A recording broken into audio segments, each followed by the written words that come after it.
नमस्कार, जय हिंद दोस्तों, आप सबका स्वागत है हमारे YouTube channel daily OPS pension news. इस चैनल पर आपको ओपीएस पेंशन से जुड़ी तमाम खबरों के बारे में बताया जाएगा। तो हम आपसे निवेदन करते हैं कि अगर आप हमारे YouTube चैनल पर पहली बार विजिट कर रहे हो तो चैनल को सब्सक्राइब जरूर करें, पास ही में लगी बेल आइकॉन को ऑल पर कर दीजिए ताकि हमारे आने वाली हर वीडियो आप तक पहुँचे सबसे पहले।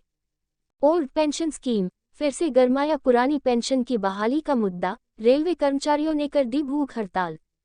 देश में पुरानी पेंशन को बहाल करने के लिए कर्मचारियों और सरकार के बीच काफी विवाद बना हुआ है, लेकिन अब ये मुद्दा और जोर पकड़ रहा है क्योंकि देश में आने वाले कुछ महीनों में लोकसभा के चुनाव होने हैं।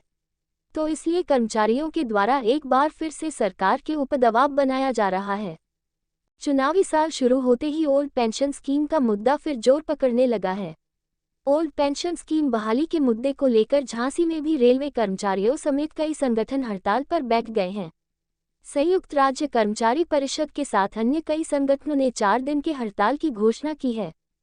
कर्मचारियों की मांग है कि पुरानी पेंशन स्कीम को लागू किया जाए। इन संगठनों का मानना है कि नई पेंशन स्कीम के नाम पर कर्मचारियों को धोखा दिया जा रहा है। मौजूदा सरकार के नेता जब विपक्ष में थे तो वह खुद पुरानी पेंशन स्कीम को लागू करने की मांग उठाते थे, लेकिन सत्ता में आते ही वह ये सब कुछ भूल गए हैं। अगर मांग नहीं मानी गई तो यह आंदोलन बड़े रूप में बदल सकता है।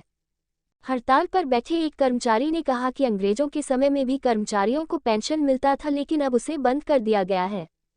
तनख्वाह का 50% पेंशन के तौर पर मिलता था, लेकिन सरकार ने इसे बंद कर दिया है।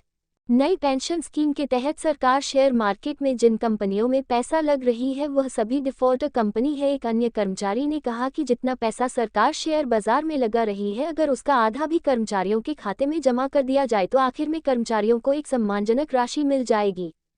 एक कर्मचारी ने कहा कि सरकार अपने विधायकों और सांसदों की पेंशन तो बंद नहीं करती है, लेकिन आम कर्मचारियों का पेंशन जरूर बंद कर दिया गया। हड़ताल पर बैठे कर्मचारियों ने कहा कि नई पेंशन स्कीम के तहत 1 लाख रुपए कमाने वाले कर्मचारियों को 1500 और 2500 रुपए तक पेंशन के रूप में मिल रही है। मौजूदा सरकार जब विपक्ष में थी तो उनके ही नेताओं ने पेंशन की मांग रखी थी, लेकिन आज जब सरकार में आ गए हैं तो कर्मचारियों के लिए दोहरी नीति अपना रहे हैं। लोगों ने कहा कि अगर पेंशन देने से अर्थव्यवस्था को नुकसान होता है तो विधायकों और सांसदों की पेंशन भी बंद कर देनी चाहिए।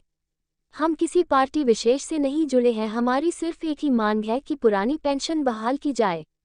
अगर मांग नहीं मानी गई तो यह आंदोलन एक बड़ा रूप धारण करेगा।